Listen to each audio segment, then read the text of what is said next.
So next problem, number 13. Evaluate the following and express in rectangular form. So first is meron tayo ditong hyperbolic tangent of j pi over 3. Next is sine of j pi over 4. Third is hyperbolic cosine of j pi over 4. And lastly, hyperbolic sine of j pi over 3. So we are dealing here with an angle of imaginary. So basically, if you try to solve this using your calculator, yung direct approach is it will give you a math error. Okay? So, paano natin to gagawin or paano natin to solve? Well, we can take advantage of the Euler's identity. Okay? So, for this one, well, of course, the hyperbolic tangent of theta, let's say theta, is basically equivalent lang naman siya to the ratio of hyperbolic sine of theta and yung hyperbolic cosine of theta. So, which is the hyperbolic sine of theta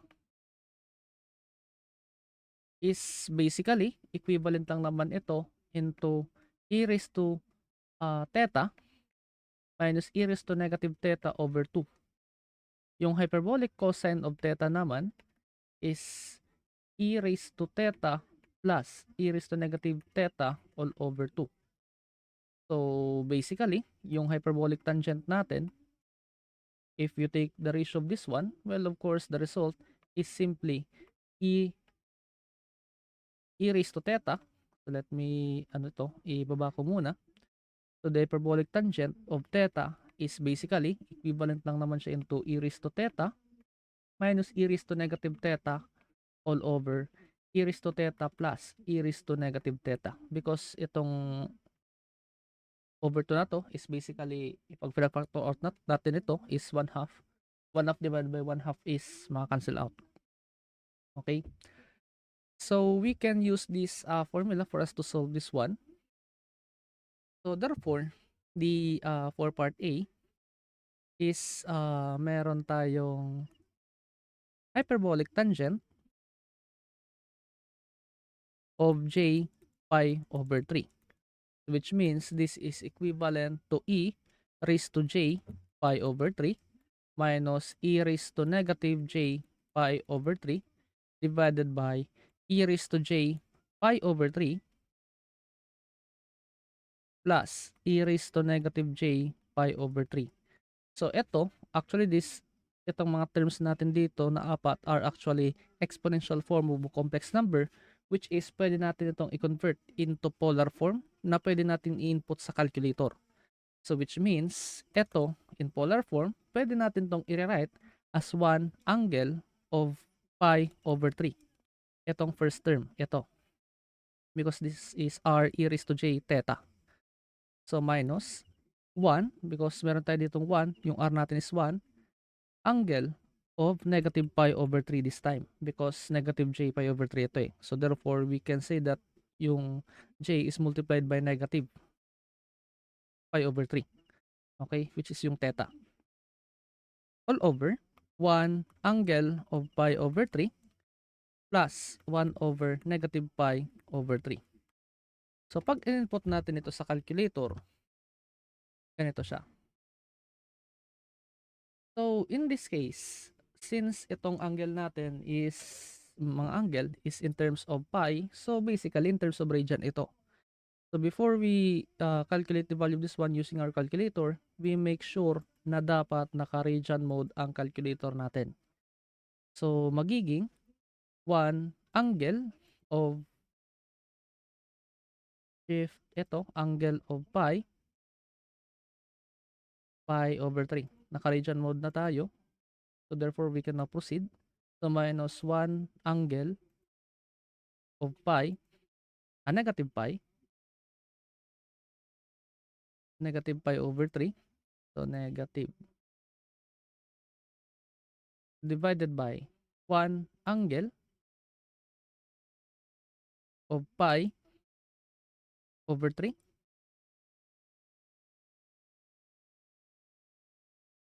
pi over 3 plus 1 angle of negative pi over So, if we press equals, ito ang kakalabasan, which is square root of 3i or j square root of 3. So, therefore, ito ang final answer natin for this question, itong part A. How about itong part B, which is ito. So, another na set of identities na pwede natin gamitin is ito, which is Euler's identity naman. So, yung sine of theta is equivalent to e raised to j of theta minus e raised to negative j theta all over j2. So, we can actually use this one for us to solve ito. Okay? So, if you're asking about the cosine, well, sa cosine of theta, ganito. E raised to j theta plus e raised to negative j theta all over 2. So, ito ang pinagkaiba ng dalawa is minus ito plus dito. And aside from that, dito sa baba is merong j. Dito naman sa cosine is wala. So, since ito lang naman ang concern natin for now, we can solve this one. Ano po? So, sine of j pi over 4. So, b is sine of j pi over 4.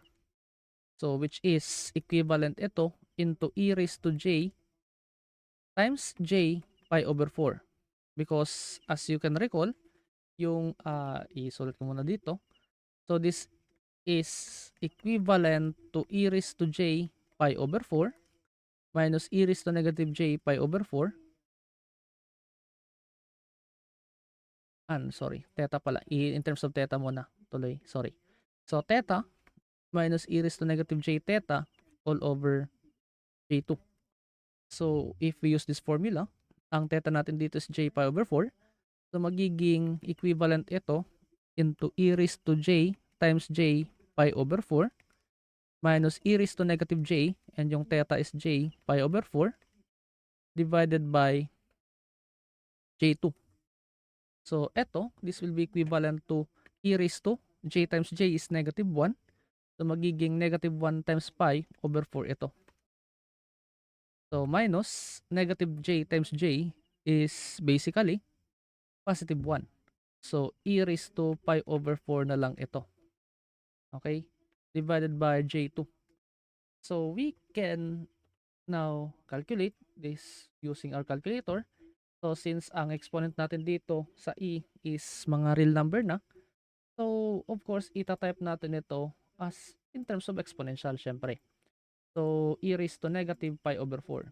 Because this are no longer taking the form of the exponential form of the complex number. So, minus e. Because this is already, real number na kung iisipin. So, pi divided by 4 divided by 2i. So, of course, ito ang sagot natin. So, approximately, equivalent to 0.869 I or J, 0.869. So, this is our final answer for this part, which is ito. Okay? So, next is yung ikatlo, which is yung hyperbolic cosine of j pi over 4. So, dito sa ikatlo, hyperbolic cosine of j pi over 4. So, once again, this is equivalent into this one. Ito ang gagamitin natin. Okay? So, meron tayo ditong e raised to j pi over 4 as yung theta plus e raised to negative theta, which is j pi over 4 divided by 2, which is ito. Yung theta kasi natin is ito yung j pi over 4. So, therefore, if we write this into polar form, magiging 1 angle of pi over 4 ito plus 1 angle of negative pi over 4 divided by 2. So, which means this is equivalent into naka-region mode na tayo. So, we can now proceed. So, 1 angle of pi divided by 4 plus 1 angle of negative pi divided by 4. And i-divide pa natin ito by 2. So therefore, ang sagot natin dito is square root of 2 over 2, which is approximately 0.707. Okay? So square root of 2 over 2. Square root of 2 over 2, which is approximately equivalent to 0.707. Okay? So this is our final answer for this question. Okay? For hyperbolic cosine of j pi over 4. And yung ikapat, which is this one, the hyperbolic sine of j pi over 3, well, of course, ang gagamitin natin is ito. Okay? So, therefore, hyperbolic sine of j pi over 3, so the hyperbolic sine of j pi over 3. So, this is equivalent to e raised to theta minus e raised to negative theta all over 2, which is ang theta natin is by inspection j pi over 3. So magiging e raised to j pi over 3 ito minus e raised to negative j pi over 3 divided by 2, which is if we convert each of these exponential terms in terms of polar form, because this takes the exponential form of a complex number, so magiging 1 angle of pi over 3 ito minus 1 angle of negative pi over 3 divided by 2. So if we simplify this by using our calculator, magiging ano na siya, 1 angle of pi over 3. Naka-region mode na kasi tayo, so we can now proceed once again. Minus 1 angle of negative pi over 3 divided by 2. So therefore, meron tayo ditong j square root of 3 over 2. So j square root of 3 over 2, and if you want to convert this into decimal form, ito siya. Approximately equivalent to 0.866 I. Approximately equivalent into j 0.866. Okay? So this is our final answer for this question. Okay?